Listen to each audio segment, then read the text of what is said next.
Welcome to SS9 news. నేను మీ భవాని. బులెటిన్ల ముందుగా headlines చూద్దాం.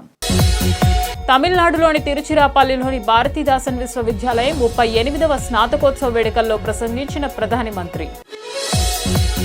కక్షలోకి ఎక్స్పోసాట్ శాటిలైట్ వీడియో విడుదల చేసిన ఇస్రో. చిగురుటాకులా వణికిన జపాన్, గంటల వ్యవధిలో 50 భూకంపాలు. జాబ్ క్యాలెండర్ 2024 ఇవ్వలేదని ప్రభుత్వాన్ని ఎండగడుతూ తెలుగు యువత వినూత్న నిరసన. ఆంధ్రప్రదేశ్ అభివృద్ధి నరేంద్ర మోడీతోనే సాధ్యం, డాక్టర్ శరక్కాయల ఉమాశంకర్. తమిళనాడులోని తిరుచిరాపల్లిలో ఈరోజు జరిగిన భారతీదాసన్ విశ్వవిద్యాలయం 38వ స్నాతకోత్సవ వేడుకల్లో ప్రధానమంత్రి శ్రీ నరేంద్ర మోదీ ప్రసంగించారు. అలాగే యూనివర్సిటీలో ప్రతిభ కనబరిచిన విద్యార్థులకు అవార్డులు అందజేశారు. సమావేశాన్ని ఉద్దేశించి ప్రధానమంత్రి ప్రసంగిస్తూ భారతీదాసన్ యూనివర్సిటీ యొక్క 38వ స్నాతకోత్సవ వేడుక 2024 కొత్త సంవత్సరంలో తన మొట్టమొదటి పబ్లిక్ ఇంటరాక్షన్ అయినందున ఇది చాలా విశిష్టమైందని వ్యాఖ్యానించారు. అందమైన తమిళనాడు రాష్ట్రానికి మరియు యువతకు మధ్య ఉన్నందుకు ఆయన సంతోషం వ్యక్తం చేశారు. ఈ సందర్భంగా గ్రాడ్యుయేషన్ లో పాల్గొన్న విద్యార్థులు ceremony of the Bharathidasan university is special for me. This is my first public interaction in 2024.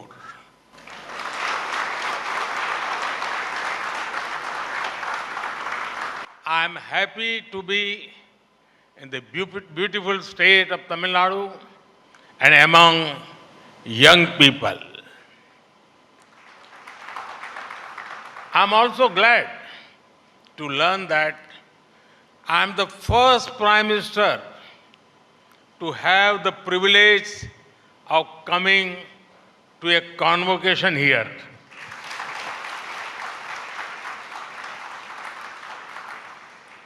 I congratulate the graduating students, their parents and teachers up on this important occasion.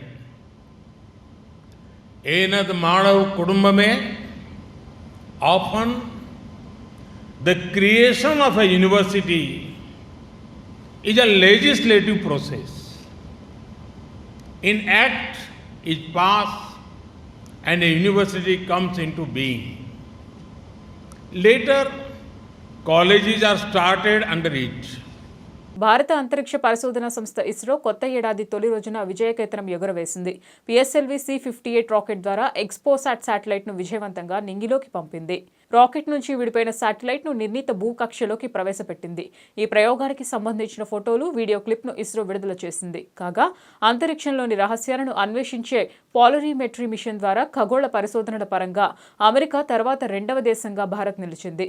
విశ్వంలోని black holes, neutron stars, active galaxy, న్యూక్లియర్లు, pulsar wind nebulae వంటి ఖగోళ మూలాలకు సంబంధించిన వివరాలను అర్థం చేసుకోవడంలో polarimetry mission సహకరిస్తోంది.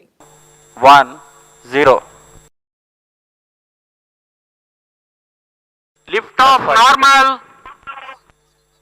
Event tracking. Plus 10 seconds. Auto tracking.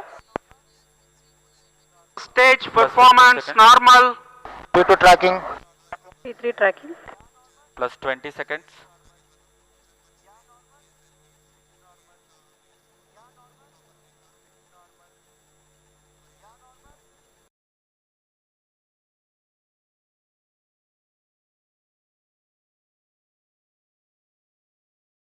నూతన సంవత్సరం మొదటి రోజున సంభవించిన వరుస భూకంపాలతో జపాన్ చిగురుటాకులా వణికిపోయింది. జపాన్ పశ్చిమ తీరంలోని ఇషికావా సమీప ప్రాంతాల్లో సోమవారం సాయంత్రం 4 గంటల తర్వాత రెక్టార్ స్కేల్పై 3.2 పైగా తీవ్రతతో కూడిన 50కి పైగా వరుస భూకంపాలు సంభవించాయి. వీటిలో ఒకదాని తీవ్రత రెక్టార్ స్కేల్పై 7.6గా నమోదైంది. భూకంపాల నేపథ్యంలో ప్రభావిత ప్రాంతాల్లోని పలుచోట్ల రోడ్లు, భవనాలు దెబ్బతిన్నాయి. వాజీమా పట్టణంలో దాదాపు 30 భవనాలు కుప్పకూలాయి. పలుచోట్ల శిథిలాల కింద ప్రజలు చిక్కుకున్నట్లు తెలుస్తోంది. 2 మరణించినట్లు వార్తలు వచ్చాయి. అయితే భూకంపాల వల్ల మొత్తం మరణాలు, క్షతగాత్రుల సంఖ్యపై మాత్రం పూర్తి స్పష్టత లేదు. వరుస భూకంపాల నేపథ్యంలో యంత్రాంగం అప్రమత్తమైంది. పలు ప్రాంతాలకు సునామీ హెచ్చరికలు చేసిన అధికారులు ప్రజలు సురక్షిత ప్రాంతాలకు వెళ్లాలని ఆదేశాలు జారీ చేశారు. ఇషికావాకు అధిక స్థాయి సునామీ హెచ్చరికలు జారీ చేసిన జపాన్ వాతావరణ సంస్థ హోన్లు, హుకాయితో తదితర ప్రాంతాలకు తక్కువ స్థాయి సునామీ హెచ్చరికలు ఇచ్చింది. ముఖ్యమంత్రి జగన్మోహన్ రెడ్డి ఇస్తామన్న ఉద్యోగాలు, జాబ్ క్యాలెండర్లు, మెగా డిఎస్సీలన్నీ అందని ద్రాక్షాలే అంటూ గుంటూరు జిల్లా కలెక్టర్ కార్యాలయం ఎదుట జిల్లా తెలుగు యూత్ అధ్యక్షులు రావిపాటి సాయికృష్ణ ఆధ్వర్యంలో భారీ ద్రాక్ష పండ్ల గుత్తులకు జాబ్ క్యాలెండర్ 2024 ఎక్కడా, మెగా డిఎస్సీలు ఎక్కడా అని రాసి ఉన్న ప్లకార్డులు అమర్చి వైకాపా ఇచ్చిన హామీలు, ముఖ్యమంత్రి జగన్ ఇస్తామన్న ఉద్యోగాలన్నీ అందని ద్రాక్షలే అంటూ పెద్ద ఎత్తున నినాదాలు చేస్తూ అందుకునే ప్రయత్నం చేస్తూ నిరసన తెలియజేశారు. జనవరి 24 వచ్చింది. ప్రతి సంవత్సరం జాబ్ క్యాలెండర్ జనవరి 1 కల్లా విడుదల చేస్తా, మెగా డిఎస్సీలు ఇస్తారన్న ముఖ్యమంత్రి గారు 4.5 సంవత్సరాలు దాటిపోయింది అధికారంలోకి వచ్చి. మరో 90 రోజుల్లో ఎన్నికలు సమీపిస్తున్న తరుణంలో ఇప్పటికన్నా జాబ్ క్యాలెండర్ ఇస్తాడేమో, యుద్ధ ప్రాతిపదికన పోస్టులు భర్తీ చేస్తాడో అని ఆంధ్రప్రదేశ్లో నిరుద్యోగులు కళ్లకు కాయలు కట్టినట్టు ఎదురు చూస్తే ఇప్పటికి జనవరి 1 వచ్చినా జాబ్ క్యాలెండర్ లేదు. తీరా ఆంధ్రప్రదేశ్లో నిరుద్యోగుల పరిస్థితి ఎట్లా ఉందంటే, జగన్మోహన్ రెడ్డి జాబులు ఇస్తాడేమో, విడుదల చేస్తాడేమో, నోటిఫికేషన్ ఇస్తాడేమో అని చెప్పి ఎదురు చూసి చూసి చూసి వాళ్ళ ఆశలపైన నీళ్లు చల్లేశాడు మరొకసారి ఈ ముఖ్యమంత్రి. అందులో భాగంగానే ఈరోజు జగన్మోహన్ రెడ్డి పరిపాలనలో ఆంధ్రప్రదేశ్ రాష్ట్రంలో నిరుద్యోగుల పరిస్థితి ఈ విధంగా అందని ద్రాక్షగా మారిపోయింది. ఇదిగో ఇస్తాడు, అదిగో ఇస్తాడు అని చూసి చూసి ఆ రోజు ఆంధ్రప్రదేశ్ రాష్ట్ర వ్యాప్తంగా నిరుద్యోగ యువత ఆశల పల్లకిలో ఏదో చేస్తాడు, ఒక అవకాశం ఇస్తాడంటే ఇచ్చినందుకు బాగా బుద్ధి చెప్పాడు ఈ రాష్ట్ర ముఖ్యమంత్రి. కాబట్టి ఇప్పటికైనా ఈ జగన్మోహన్ రెడ్డి చేస్తున్న ఈ అన్యాయపు అరాచకాలన్న ఆపి ఏపీ నిరుద్యోగుల పక్షాన వాళ్ళకి ఉద్యోగాలు ఇవ్వటమా, ఉపాధి కల్పించడమా, యుద్ధ ప్రాతిపదికన పోస్టులు భర్తీ చేయాలా. ఇప్పటికైనా మీ విశ్వసనీయత కాపాడుకోవాలంటే ఇంకా 3 నెలల టైం ఉంది. మీరు అమలు కాని నోటిఫికేషన్ ఇవ్వటం కాదు, వయోపరిమితి పెంచాలా గ్రూప్ 1, గ్రూప్ 2 అభ్యర్థులకి. ఏదో అరకొరగా మీరు ఇచ్చిన గ్రూప్ 1, గ్రూప్ 2 నోటిఫికేషన్ ఇచ్చినప్పటికీ దాంట్లో మీరు చేసిన నోటిఫికేషన్ జాప్యం వల్ల వయోపరిమితి కోల్పోయారు ఆంధ్రప్రదేశ్లో నిరుద్యోగులు. అది ముమ్మాటికి ప్రభుత్వ బాధ్యత. అలాగే ఆంధ్రప్రదేశ్లో మీరు చేసిన మోసం వల్ల చనిపోయిన 1345 మంది నిరుద్యోగ యువత ఆత్మహత్యలన్నీ ప్రభుత్వ హత్యలుగానే ఈ 2024 సంవత్సరం మొదటి స్థానంలో మేము భావిస్తూ ఉన్నాం. అందులో భాగంగా ఇలాంటి అందరి ద్రాక్ష కాకుండా ఆంధ్రప్రదేశ్లో నిరుద్యోగులు న్యాయం చేయాలని కూడా తెలియజేయగా డిమాండ్ చేస్తాం. భారత కమ్యూనిస్టు పార్టీ సిపిఐ అగ్రనేత అనేక సంవత్సరాలుగా పార్టీకి జాతీయ ప్రధాన కార్యదర్శిగా పనిచేసినటువంటి అమరజీవి కామ్రేడ్ ఏబీ బర్డెన్ గారి 8వ వర్ధంతి కార్యక్రమం సిపిఐ జిల్లా కార్యాలయంలో జరిగింది. ఈ సందర్భంగా బర్డెన్ చిత్రపటానికి నివాళులర్పించిన సిపిఐ జిల్లా కార్యదర్శి జంగాల అజయ్ కుమార్ మాట్లాడుతూ, సిపిఐ అగ్రనేత, మాజీ జాతీయ ప్రధాన కార్యదర్శి, భారత కమ్యూనిస్టు పార్టీ పెరుగుదలలో ప్రధాన భూమికను పోషించినటువంటి మహానేత, అలాగే మార్క్సిజం, లెనినిజం వ్యాపింపచేయడంలో ప్రపంచ మేధావుల్లో అగ్రగణ్యులు అయినటువంటి కామ్రేడ్ ఏబీ వర్ధన్ గారి 8వ వర్ధంతి కార్యక్రమం ఈ రోజున సిపిఐ జిల్లా సమితి కార్యాలయంలో వర్ధంతి కార్యక్రమాన్ని నిర్వహిస్తున్నామని తెలియజేశారు. భారత కమ్యూనిస్ట్ పార్టీ అగ్రనేత, అనేక సంవత్సరాల పాటు పార్టీ జాతీయ కార్యదర్శిగా ఉండి భారత కమ్యూనిస్ట్ పార్టీ పెరుగుదలలో ప్రధాన భూమికని పోషించినటువంటి మహానేత, అలాగే మార్క్సిజం, లెనినిజం వ్యాప్తింపజేయడంలో ప్రపంచ మేధావుల్లో అగ్రగణ్యులు అయినటువంటి కామ్రేడ్ ఏబీ బర్ధన్ గారి 8వ వర్ధంతి సందర్భంగా ఈ రోజున సిపిఐ జిల్లా సమితి కార్యాలయంలో వర్ధంతి కార్యక్రమాన్ని నిర్వహిస్తూ ఉన్నాం. కామ్రేడ్ ఏబీ బర్ధన్ గారు భారతదేశ రాజకీయాలలో తనకంటూ ఒక ప్రత్యేకమైనటువంటి పాత్ర ఉన్నది. ముఖ్యంగా కమ్యూనిస్టు ఉద్యమంలో విప్లవకర దారిలో అనేక మైలురాళ్ళని అధిగమించినటువంటి నేత కామ్రేడ్ ఏబీ బర్ధన్ గారు. సమాజం తూర్పు అసెంబ్లీలోని 8 మండలాలకు నూతన అధ్యక్షులను నియామకం చేసిన సందర్భంగా తూర్పు అసెంబ్లీ కన్వీనర్ డాక్టర్ శనక్కాయల ఉమాశంకర్ గారి ఆధ్వర్యంలో కొత్తపేటలో జరిగిన ఈ సమావేశానికి ముఖ్య అతిథిగా వనమా నరేంద్ర కుమార్ విచ్చేసి ప్రధాని నరేంద్ర మోడీ గారు అంటేనే ఆంధ్రప్రదేశ్ అభివృద్ధి అని, ఎలక్షన్స్ లో మరొకసారి మోడీ గారిని ప్రధాని చేయాలి అంటే మనమందరం ప్రతి వార్డులో ఇంటింటికి పర్యటన చేసి నరేంద్ర మోడీ తీసుకొచ్చిన పథకాలను ప్రజల్లోకి విస్తృతంగా తీసుకువెళ్లే ప్రచారం చేయాలని అన్నారు. అలాగే ఈ ప్రభుత్వం తీసుకువచ్చిన నవరత్నాలను నకిలీ రత్నాలు అని ప్రజలందరికీ తెలిసే విధంగా కార్యక్రమాలను చేపట్టాలని తెలియజేశారు. బాధ్యతలు తీసుకున్నందుకు మరోసారి అభినందనలు తెలుపుకుంటూ మరి ఇవాళ మీకు కర్తవ్య బోధన కూడా చేయాల్సిన ఆవశ్యకత గురించి కూడా ఆలోచిస్తున్నాము. 1వ తారీఖు నుంచి 12వ తారీఖు దాకా మన పార్టీలోకి మన మండల స్థాయి కానీ లేకపోతే వార్డులో కానీ మన బూత్ స్థాయిలో ఎవరైతే ఉన్నారో ఎన్నో చేయండి. అది ఎంతమంది అయితే అంతమంది ఆ యొక్క ఇన్ఫర్మేషన్ కూడా డాక్టర్ గారికి లేదా రఫీ గారికి లేదా కుమార్ గారికి జిల్లా ఆఫీస్కి ఏదైతే మీరు చేసే వారు ఉన్నారో వారి యొక్క పేరు, ఫోన్ నెంబరు అవి కూడా జిల్లా ఆఫీస్కి పంపించాలి. దాని 2వ కార్యక్రమం 5వ తారీఖు నుంచి 11వ తారీఖు మధ్యలో మండల స్థాయిలో అయినప్పట్లా లేదా నియోజకవర్గ స్థాయిలో మద్యపాన నిషేధం పేరుతో ఈ యొక్క జగన్మోహన్ రెడ్డి గారు అధికారంలోకి వచ్చి జలగలాగా ఈ యొక్క ఆడవారి యొక్క ఆరోగ్యం పాడేటట్టు కుటుంబ వ్యవస్థను నాశనం చేస్తూ ఈ మద్యం నిషేధం చేయకుండా ఈ జగన్మోహన్ రెడ్డి గారు ఉన్నారు కాబట్టి దానిపైన మనం ధర్నా కార్యక్రమం చేస్తాం. ఏదైతే మద్యం షాపులు ఉన్నాయో దానిపైన మనం ధర్నా చేస్తుంటాం. ఈ 2 కార్యక్రమాలు. 3వ కార్యక్రమం మనం మండల స్థాయిలో కూడా అన్ని మోర్చాలని కమిటీలు కూడా నియామకం చేసుకోవాలి. ఇది చిన్న చిన్న టాస్కే, ఇవన్నీ కూడా కంప్లీట్ చేసుకుందాము. అందరం కూడా పార్టీని బలోపేతం చేసుకుందాం. ఇవాళ కొత్తగా నియమితులైన మండల అధ్యక్షులందరికీ శుభాకాంక్షలు. ఈ బీజేపీ కుటుంబానికి అందరికీ స్వాగతం. ముఖ్యంగా నేను చెప్పాలి ఎందుకంటే మా డోర్ ఎప్పుడు ఓపెన్గా ఉంటుంది, 24 hours. మీకు ఎప్పుడు ఏ కష్టం వచ్చినా సరే వెంటనే మీరు వచ్చి మీరు నన్ను అప్రోచ్ అవ్వచ్చు. యాజ్ ఎ డాక్టర్గా మాకు అలవాటు ఏంటంటే డే అండ్ నైట్ మాకు ఎప్పుడైనా ఎమర్జెన్సీ వస్తుంది, ఆ ఎమర్జెన్సీ కోసం ఎలాంటిగా పనిచేస్తాం. అలానే ఇప్పుడు మీకు ఏ ఎమర్జెన్సీ వచ్చినా, ఎటువంటి ప్రాబ్లం వచ్చినా, అది అర్ధరాత్రి అయినా సరే మేము నిద్రపోతున్నాం ఆలోచన అవసరం లేదు. మా వృత్తి రీత్యానే మేము సర్వీస్లో ఉంటాం కాబట్టి ఇది ఎక్స్టెండెడ్ సర్వీస్ ఫ్యామిలీ. మీరందరూ మా కొత్త కుటుంబ సభ్యులు, మాకు యాడ్ అయ్యారు అనుకుంటారు అంతే. మనం ఎలా అయితే మన ఇంట్లో వాళ్ళకి కష్టం వస్తుందో అట్లా ఈరోజు మన కుటుంబంలో మీకు ఎవరికి కష్టం వచ్చినా అదే రకంగా నేను స్పందించి వెంటనే వాటి తగిన చర్యలు తీసుకున్నట్టుగా మేము బేసిక్గా స్టెప్స్ తీసుకున్నాం. మనందరం ఎవరైనా మన ఇంట్లో పెళ్లి జరిగే ఉండుంటుంది.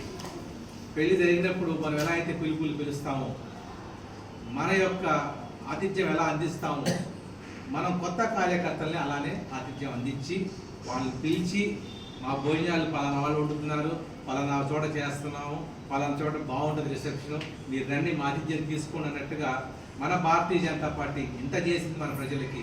మోడీ గారు అంటే నాయకులు ఉన్నారు కాబట్టి దీనిలోకి వస్తే దేశం అభివృద్ధి చెందుతుందని చెప్పి బొట్టు పెట్టి ప్రతి ఇంటికి అడుగు వేసి కార్యకర్తలను చేసుకోవాల్సిందిగా అందరికీ మనం ముఖ్యంగా మీ వెంట ఒక నలుగురిని, మీ ఇంట్లో వాళ్ళైనా సరే ఒక నలుగురిని మాత్రం రేపు 4వ తారీఖుకి కమిటీ మెంబర్స్గా తీసుకొని రావాల్సిందిగా ప్రార్థన. మనం నలుగురిలో తెలిస్తే బీజేపీ అని ఇంకొక 100 మంది బీజేపీలో రావడానికి ఇబ్బంది పడవచ్చు. మనమే భయపడుతున్నామంటే మిగతా వాళ్ళు ఇంకా భయపడతారు.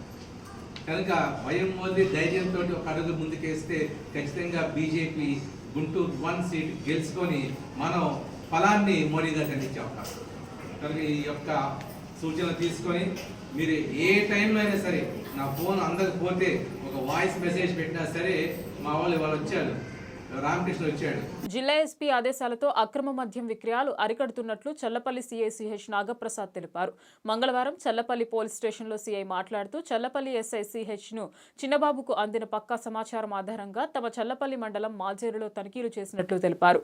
మచిలీపట్నం మండలం అరిసేపల్లి శివారు హుస్సేన్ పాలెం గ్రామానికి చెందిన యార్లగడ్డ సురేష్ అనే వ్యక్తి, చల్లపల్లి మండలం మాజేరు గ్రామానికి చెందిన జన్యావుల వెంకట సుబ్బారావుకు 118 అక్రమ మద్య సీసాలను 118 అక్రమ మద్యం సీసాలను మారుతి సుజుకి కారులో తెచ్చి సరఫరా చేస్తుండగా పట్టుకున్నట్లు తెలిపారు.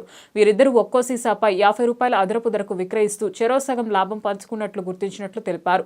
వారి వద్ద నుంచి 118 సీసాలు అక్రమ మద్యం స్వాధీనం చేసుకుని ఇద్దరిని అదుపులోకి తీసుకున్నట్లు తెలిపారు. మద్యం సరఫరాకు వినియోగిస్తున్న కారు సీజ్ చేసినట్లు తెలియజేశారు. నిన్న ఈవినింగ్ ఎస్పీ గారి యొక్క ఉత్తర్వుల మేరకు టీఎస్పీ గారి పర్యవేక్షణలో లిమిట్స్లో ఉన్నటువంటి కొత్త మాజేరు విలేజ్లో ఒక బెల్ట్ షాప్ని రన్ చేస్తున్నటువంటి అతనికి ఒక యార్లగడ్డ సురేష్ అనే అతను మచిలీపట్నం నుంచి తీసుకుని 118 బాటిల్స్ వాటర్ బాటిల్స్ని అతను తీసుకురావడం మా వాళ్ళు రెడ్ హ్యాండెడ్గా క్రెడిబుల్ ఇన్ఫర్మేషన్తో పట్టుకోవడం జరిగింది. పట్టుకుని అక్కడ జన్యావుల వెంకట సుబ్బారావు అనే అతనికి వేయడానికి వచ్చినట్టుగా మా యొక్క ఇన్వెస్టిగేషన్ నిర్ధారణ అయింది. కాబట్టి వాళ్ళిద్దరి మీద కూడా ఈరోజు కేసు కట్టి వాళ్ళని రిమాండ్కి పంపించడం జరుగుతుంది. అలాగే మా సర్కిల్ పరిధిలో అలాగే గంటసాల ఒక 2 కేసులు పట్టుకోవడం జరిగింది. ఆ 2 కేసుల్లో కూడా సీజ్ చేయడం జరిగింది. వాళ్ళని కూడా రిమాండ్కి పంపించడం జరిగింది. అలాగే మోపిదేవిలో కూడా 2 షాపుల్లో అలాగే అక్కడ కూడా సీజ్ చేయడం జరిగింది. వాళ్ళని కూడా చట్ట ప్రకారం ఎఫ్ఐఆర్ వేసి వాళ్ళని కూడా ఇచ్చేయడం జరుగుతుంది. అలాగే ఇంతకుముందు 27వ తారీఖు కూడా చాలపల్లిలో ఒక బెల్ట్ షాప్ని రైడ్ చేసి పట్టుకున్నాం. ఇది కంటిన్యూగా ప్రాసెస్ ఉంటుంది. ఎలక్షన్ దగ్గరకు వస్తుంది కాబట్టి ఎస్పీ గారి యొక్క ఉత్తర్వులను అనుసరించి అలాగే ప్రతి వెహికల్ని చెక్ చేయడం, అలాగే త్వరలో బోర్డు చెక్ పోస్టులు కూడా పెట్టమన్నారు. సార్ యొక్క ఉత్తర్వులను అనుసరించి అవి కూడా పెడతాం. దీనికి సంబంధించి ఎక్కడ కూడా ఎలాంటి ఇది ఉన్నా సరే అందరినీ కూడా పాత ఎవరైతే మా దగ్గర సస్పెక్ట్లు కానీ కేడీలు కానీ రౌడీలు కానీ ఉన్నారో వాళ్ళందరినీ కూడా బైండ్ ఓవర్ చేయడం జరుగుతుంది ఎంఆర్ఓ గారి దగ్గర. దాని మీద వాళ్ళందరినీ కూడా చేస్తాం. అలాగే ఎక్కడైనా ఎలాంటి చిన్న గొడవలు విలేజెస్లో ఉంటే కనుక ఏదైనా ట్రబుల్ మాంగర్స్ ఎవరైనా ఉంటే కనుక వాళ్ళని కూడా ఐడెంటిఫై చేసి వాళ్ళని కూడా బైండ్ ఓవర్ చేయడం జరుగుతుంది. ప్రభుత్వ ఉద్యోగులకు జీతాలు ఒక 4 రోజులు ఆలస్యం చేసినా నిరుపేదలకు మాత్రం పింఛన్లు టంచనగా అందిస్తున్నట్లు అవనిగడ్డ ఎమ్మెల్యే సింహాద్రి రమేష్ బాబు అన్నారు. అవనిగడ్డ నియోజకవర్గం చల్లపల్లి, ఘంటసాల, మోపిదేవి గ్రామాల్లో నిరుపేదలకు పెంచిన పింఛన్లు, నూతన పింఛన్లు పంపిణీ కార్యక్రమాలు జరిగాయి. ఎమ్మెల్యే సింహాద్రి రమేష్ బాబు ముఖ్య అతిథిగా విచ్చేసి నిరుపేదలకు పింఛన్లు పంపిణీ చేశారు. పేదల కళ్లలో ఆనందం నింపేందుకు సీఎం జగన్ పింఛన్లు నిత్యం పెంచుతూ ఉన్నారని ఎమ్మెల్యే రమేష్ బాబు అన్నారు. వచ్చే ఎన్నికల్లో జగన్మోహన్ రెడ్డి ఓడిపోతే పేదలు ఓడిపోయినట్లే అని, జగన్మోహన్ రెడ్డి గెలిస్తే ఖచ్చితంగా అది పేదల విజయంగా నిలుస్తుందని ఎమ్మెల్యే పేర్కొన్నారు. వచ్చే ఎన్నికల్లో వైఎస్ జగన్ విజయానికి ప్రతి ఒక్క పేద కుటుంబం అండగా నిలవాలని, వైసీపీ విజయానికి బాటలు వేయాలని రమేష్ బాబు విజ్ఞప్తి చేశారు. పత్రికా మిత్రులకి, మీడియా మిత్రులకి అందరికీ నమస్కారం. ఈరోజు జగన్మోహన్ రెడ్డి గారు ఏదైతే వాగ్దానం చేశారో 2000 నుంచి 3000 దాకా పెంచుకుంటూ వెళ్తా అని చెప్పారు. దాన్నే అన్నమాటని అన్నట్టుగా నిలబెట్టుకుని 2250, 2500, 2750 ఇవాళ 3000 రూపాయలకి పెంచుకుని ఏదైతే ఇచ్చిన మాట నిలబెట్టుకుని జగన్మోహన్ రెడ్డి గారు. ఆ జగన్మోహన్ రెడ్డి గారికి ఇంటికి పేదవాడు తప్ప వేరే వాళ్ళు కనపడరు. ఇవాళ జగన్మోహన్ రెడ్డి గారు తండ్రి దగ్గర నుంచి వచ్చిన వారసత్వం. రాజశేఖర రెడ్డి గారు ఏదైతే మాట ఇచ్చి నిలబెట్టుకునేవాడో దాని ప్రకారమే ఆయన ఒక మాట అన్నాడు జగన్మోహన్ రెడ్డి గారు. నాన్న పేదవాడి కోసం 1 అడుగు వేస్తేనే 3 అడుగులు వేస్తాను. ఇవాళ జగన్మోహన్ రెడ్డి గారు ఎన్ని అడుగులైనా పేదవాడికి వేయడానికి సిద్ధంగా ఉన్నారు. జగన్మోహన్ రెడ్డి గారిని ఓడించదామని చాలా ప్రయత్నం చేస్తున్నారు. జగన్మోహన్ రెడ్డి గారిని ఓడించడానికి కోరుకునే వాళ్ళు ఎవరంటే కార్పొరేట్ హాస్పిటల్స్, కార్పొరేట్ స్కూల్స్. కారణం ఏంటంటే ప్రతి పేదవాడికి వైద్యం అందేటట్టుగా, గవర్నమెంట్ వైద్యం అందేటట్టుగా 5 లక్షల నుండి ఆరోగ్యశ్రీ 25 లక్షలు పెంచుకుంటూ వెళ్తాం. అట్లాగే ఊళ్ళల్లో వెల్నెస్ సెంటర్ పెట్టి 105 రకాల మందులు ఇవ్వటం, ఆరోగ్య సురక్ష ప్రోగ్రాం పెట్టి వైద్యాలు చేయించడం, స్కూల్స్ బాగు చేయటం, ఆ స్కూల్స్లో ఇంగ్లీష్ మీడియం చెప్పించడం, అన్ని రకాలుగా పేదవాడికి ఉపయోగపడుతున్న జగన్మోహన్ రెడ్డి గారి మూలంగా కార్పొరేట్ సంస్థలు, ఆర్థిక సంపన్నులు కొంచెం ఇబ్బందికరంగా ఉంది కనుక ఆర్థిక సంపన్నులు అందరూ కలిసి జగన్మోహన్ రెడ్డి గారిని ఓడిద్దామని ప్రయత్నం చేస్తారు. జగన్మోహన్ రెడ్డి గారు ఒకటే నమ్మాడు, పేదవాడికి కావాల్సింది తినటానికి తిండి, ఉండటానికి ఇల్లు, కట్టుకుంటానికి బట్ట, ఆ తర్వాత పిల్లలు చదువుకోవడం. వాటి మీదే కాన్సన్ట్రేషన్ చేసేటప్పుడు వాళ్ళందరికీ ఉపయోగపడుతున్నారు. ఇవాళ జగన్మోహన్ రెడ్డి గారు వాడటం అంటే ప్రతి పేదవాడు, ఈ రాష్ట్రంలో ప్రతి పేదవాడు వాడటమే. జగన్మోహన్ రెడ్డి గారు గెలవడం అంటే ప్రతి పేదవాడు గెలిచినట్టు ఉంది. ప్రతి పేదవాడు జగన్మోహన్ రెడ్డి గారిని గెలిపించడం కోసం సిద్ధంగా ఉన్నారు.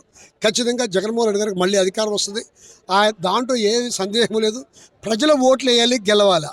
బీజేపీ గెలిచిందా, జనసేన గెలిచిందా, లేదా ఇంకో పార్టీ గెలిచిందా అనేది అదంతా అంబక్కు. మంగళగిరి జిల్లా గుంటూరు ఎమ్మెల్యే ఆళ్ల రామకృష్ణారెడ్డిపై అదే పార్టీకి చెందిన గుంటూరు జిల్లా వైసీపీ అధికార ప్రతినిధి మాజీ ఎంపీపీ భర్త పచ్చల శ్యామ్ తీవ్ర వ్యాఖ్యలు చేశారు.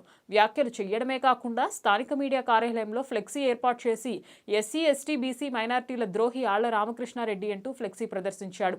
స్థానికంగా ఉన్న అనేక మంది కింది స్థాయి నాయకులను కార్యకర్తలను ఆర్థికంగా మంగళగిరి ఎమ్మెల్యే ఆళ్ల రామకృష్ణారెడ్డి తన పదవీ కాలంలో దెబ్బతీశాడని, చిన్న చిన్న కాంట్రాక్టర్లను వారు చేసిన పనులకు నిధులు విడుదల చేయకుండా ఇబ్బందులకు గురి చేశాడని, స్థానికంగా ఉన్న కీలక నాయకులను పలు హత్య కేసుల్లో నిందితులుగా చేర్పించి కక్ష తీర్చుకున్నాడని చెప్పారు. చంద్రబాబు నాయుడు, రేవంత్ రెడ్డిలపై ఓటుకి నోటు కేసు వేసి నీతి వ్యాఖ్యలు చెబుతున్న ఆళ్ల రామకృష్ణారెడ్డి 2019లో ఓటర్లను డబ్బులు పంచుతూ ప్రలోభాలకు గురి చేస్తాడని, తానే ప్రత్యక్ష సాక్షి అని, ఏ గ్రామంలో ఎంత డబ్బులు ఎవరి దగ్గర పెట్టింది లెక్కలతో సహా వివరించాడు. సభలో సమావేశాలు పెట్టి ఇలాంటి నాయకుడు మనకు అక్కర్లేదు, కాబట్టి మన ప్రాంతంలో ఉన్నటువంటి నాయకుల్ని మనం గెలిపించుకుందాం. ఈనాటికి అతనికి ఇక్కడ ఇల్లు లేదు, వాకిల్ లేదు, ఓటు కూడా లేదు. 2 ఎలక్షన్లు చేశాడు, ఓటు కూడా లేదు. అతను వచ్చిన దగ్గర నుండే ఈ ఫ్యాక్షన్ నేపథ్యం. కాబట్టి ప్రముఖంగా మీడియా మిత్రుల ద్వారా మంగళగిరి నియోజకవర్గ ప్రజలకు, విఘ్నులకు తెలియజేసేది, అతని మోసపూరిత మాటలు నమ్మొద్దు. ఎందుకంటే నేను దగ్గరగా చూసిన వ్యక్తిని. నా గొప్పతనం కాదు, కానీ 2019 ఎలక్షన్ వరకు మొన్నదాకా వైఎస్ఆర్సీపీ పట్టణ అధ్యక్షుడిగా చేసినటువంటి ఆకురాజు రాజేష్ అంటా ఉండేవాడు, భయ్యా ఈ నియోజకవర్గంలో ఆళ్ల రామకృష్ణారెడ్డికి ప్రాణం ఇవ్వాలంటే ఒక పచ్చల శ్యామే, ఇంకా ఎవరు ఉండరు అని అంతగా అంటా ఉండేవాడు. నేను దాదాపుగా ప్రాణం ఇచ్చే పరిస్థితి కాదు, కానీ అంత దగ్గరగా ఉండేవాడిని. ఏదైనా చేద్దామని అనుకున్నాం, ఏదైనా చేసేవాడిని అతని సీటు విషయంలో. అట్లానే ఎంతోమంది, నా గొప్పతనం కాదు, కానీ ఈ నియోజకవర్గంలో ఉన్నటువంటి నాయకులు, కార్యకర్తలు ఇంటి దగ్గర మంచినీళ్లు తాగి, ఇంటి దగ్గరే అన్నం తిని అతనికి ఎంతో శ్రమ చేశారు. చిన్న ఉదాహరణ కోసం, హైదరాబాద్లో అయోధ్య రామరెడ్డి గారి దగ్గరికి వెళ్ళినప్పుడు ఎమ్మెల్యే గారి విషయంలో ఒక మైనారిటీ నాయకుడు, తాజా మాజీ కౌన్సిలర్ ఎంబి గోరేబాబు అయోధ్య రామరెడ్డి గారి కాళ్ళు పట్టుకోపోయాడు. కాళ్ళు పట్టుకొని ఆర్కే గారికి సీట్ వచ్చేటట్టు మీరు ప్రయత్నం చేయండి సార్ అన్నాడు. కాళ్ళు పట్టుకున్న తర్వాత ఎండి గోరేబాబు అన్నాడు, సార్ మా ఇస్లాంలో కాళ్ళు పట్టుకోవటం ఉండదు, కానీ మీ కాళ్ళు పట్టుకున్నాం, ఆళ్ల రామకృష్ణారెడ్డికి సీట్ వచ్చేలాగా మీ ప్రయత్నం మీరు చేయండి అన్నారు. అలానే కేళి వెంకటేశ్వరరావు గారు, వాళ్ళకంటే పెద్ద వయసు అయినా కానీ కేళి వెంకటేశ్వరరావు, ఆయన కూడా అయోధ్య రామరెడ్డి గారు కాళ్ళు పట్టుకున్నాడు. మదనపల్లి పట్టణంలో మాజీ ఎమ్మెల్యే షాజహాన్ బాషా ఆధ్వర్యంలో తెలుగుదేశం తీర్థం పుచ్చుకున్నారు 200 మంది వైకాపా కార్యకర్తలు. ఈ సందర్భంగా మాజీ ఎమ్మెల్యే షాజహాన్ బాషా మాట్లాడుతూ, జగన్మోహన్ రెడ్డి ఒక తుగ్లక్ పాలన చేస్తున్నాడని, ప్రజల నడ్డి విరుస్తున్నాడని తీవ్రస్థాయిలో మండిపడ్డారు. పార్టీ కోసం కష్టపడిన కార్యకర్తలను గాలికి వదిలేసి 25 కోట్లకు ముఖం తెలియని వారిని ఎమ్మెల్యేగా నియమించడం హాస్యాస్పదమని తెలిపాడు. ప్రజా సంక్షేమం గాలికి వదిలి నాకెంత అన్న ధోరణిలో జగన్ రెడ్డి పాలన చేస్తున్నాడని, పార్టీని అమ్ముకుంటున్నాడని తీవ్రస్థాయిలో షాజహాన్ బాషా విమర్శించాడు. రాబో 2024 ప్రజాక్షేత్రంలో టీడీపీ ఘన విజయం సాధించడం ఖాయమని, ప్రజలకు అది అర్థమైందని తెలిపాడు. సంబంధించిన ప్రజలందరూ చాలా పెద్ద ఎత్తున తెలుగుదేశం పార్టీలో చేరడానికి రావడం జరిగింది. దీనికి ముఖ్య కారకులైన అక్కులపన్న గారు, అదేవిధంగా రాజన్న గారు, అదేవిధంగా చాలా మంది నాయకులు ముందుకు వచ్చి, అన్న నీ నాయకత్వంలో మేము ముందు నడుస్తాము, ఎట్టి పరిస్థితుల్లో ఆ రోజు మదనపల్లి డెవలప్ అయింది నీ చేతుల్లోనే, ఇంకా ముందు కూడా మదనపల్లి డెవలప్ కావాల్సిందే, మనం అందరం నీ చేతుల్లోనే కావాలని చెప్పి ఒక ఆదర్శంగా ఒక మదనపల్లి కాన్స్టిట్యున్సీకి తెలుగుదేశం పార్టీకి పటిష్ట చేయడానికి దాదాపు దేశంలో ఎక్కడా లేని విధంగా రాష్ట్ర ప్రజలకు నూతన సంవత్సర శుభాకాంక్షలతో సీఎం జగన్ పెంపు చేసిన వైఎస్ఆర్ పెన్షన్ కానుకను తిరుచానూరు ఉన్నత పాఠశాల వేదికగా తుడా చైర్మన్ చంద్రగిరి ఎమ్మెల్యే అభ్యర్థి చెవిరెడ్డి మోహిత్ రెడ్డి ప్రారంభించారు. మంగళవారం అవ్వాతాతలకు, అక్కా చెల్లెమ్మలకు పెన్షన్లు మోహిత్ రెడ్డి స్వయంగా అందజేశారు. నూతన సంవత్సర శుభాకాంక్షలు కూడా తెలియజేశారు. నిజంగానే చాలా సంతోషంగా ఉంది. ప్రతి అవ్వకి, తాతకి, ప్రతి ఒక్కరికి ఈరోజు 2750 రూపాయల నుంచి 3,000 రూపాయలు పెన్షన్ జరిగింది. ముఖ్యమంత్రి జగన్మోహన్ రెడ్డి గారు ఏదైనా ఒక మాట ఇచ్చారంటే దాన్ని నిలబెట్టుకుంటాడని చెప్పి ఒకే ఉదాహరణ ఈ పెన్షన్ అని చెప్పచ్చు. 2019కి ఒక నెలకు ముందు ఒక పెన్షన్ రావాలంటే మనం ఎన్నిసార్లు జన్మభూమి కమిటీలో తిరగాలి, ఎన్నిసార్లు మనం అధికారుల చుట్టూ తిరగాలో కొన్ని అవాతాలు తెలుసు. ఈరోజు మన జగనన్న ఎప్పుడు అధికారంలో వచ్చాడో ఎటువంటి జన్మభూమి కమిటీలు లేకుండా ఎటువంటి పారదర్శకతతో ఒకే ఒక ఆలోచనతో ప్రతి ఒక్కరికి ఈరోజు అర్హత మాత్రమే ప్రాణముఖంగా తీసుకొని ఈరోజు పెన్షన్ జరిగింది. అదేవిధంగా సంక్షేమ పథకాలు కూడా మనం ఎలక్షన్ అయిన నెలల తర్వాతే ప్రతి ఒక్కరికి సంక్షేమ పథకాలు అందాలని చెప్పి ఒక ఉద్దేశంతో ఒక సచివాలయ వ్యవస్థ అదేవిధంగా వాలంటీర్ వ్యవస్థను తీసుకోవడం జరిగింది. నేను గడప గడపకి గత 1 సంవత్సరంగా ఇంటింటికి తిరుగుతున్నాను. ఎక్కడ తిరిగినా కూడా మాకు పెన్షన్ వచ్చింది, మాకు ఇది వచ్చింది, మాకు అది వచ్చిందని చెప్పి వాళ్ళు మాకు చెప్పి మాకు ధైర్యం చెప్పి పంపిస్తున్నారంటే ఈరోజు దానికి ఉపయోగ కారణం మా ముఖ్యమంత్రి గారిని గర్వంగా చెప్తున్నాను. ఇదేవిధంగా మేము కూడా అలాంటి ముఖ్యమంత్రి గారి నాయకత్వంలో పనిచేయడం మా అదృష్టంగా భావిస్తున్నాం. తప్పకుండా ప్రజలందరూ కూడా ఈసారి మళ్ళీ జగన్మోహన్ రెడ్డి గారిని ముఖ్యమంత్రి చేయాలని చెప్పి ఒక దృఢ నిశ్చయంతో ఉన్నారని చెప్పి నాకైతే బలమైన విశ్వాసం ఉంది. 170 స్థానాలు చంద్రగిరితో మొదలవుతుందని చెప్పి నాకైతే బలమైన విశ్వాసం ఉందని తెలియజేస్తున్నాను. బులెటిన్ ముగించే ముందు హెడ్లైన్స్ మరొకసారి. తమిళనాడులోని తిరుచిరాపల్లిలోని భారతీదాసన్ విశ్వవిద్యాలయం 38వ స్నాతకోత్సవ వేడుకల్లో ప్రసంగించిన ప్రధాని మంత్రి. కక్షలోకి ఎక్స్పోసాట్ శాటిలైట్ వీడియో విడుదల చేసిన ఇస్రో. చిగురుటాకులా వణికిన జపాన్, గంటల వ్యవధిలో 50 భూకంపాలు. జాబ్ క్యాలెండర్ 2024 ఇవ్వలేదని ప్రభుత్వాన్ని ఎండగడుతూ తెలుగు యువత వినూత్న నిరసన. ఆంధ్రప్రదేశ్ అభివృద్ధి నరేంద్ర మోడీతోనే సాధ్యం, డాక్టర్ శనక్కాయల ఉమాశంకర్. ఈ వార్తలు ఇంతటితో సమాప్తం. నమస్కారం.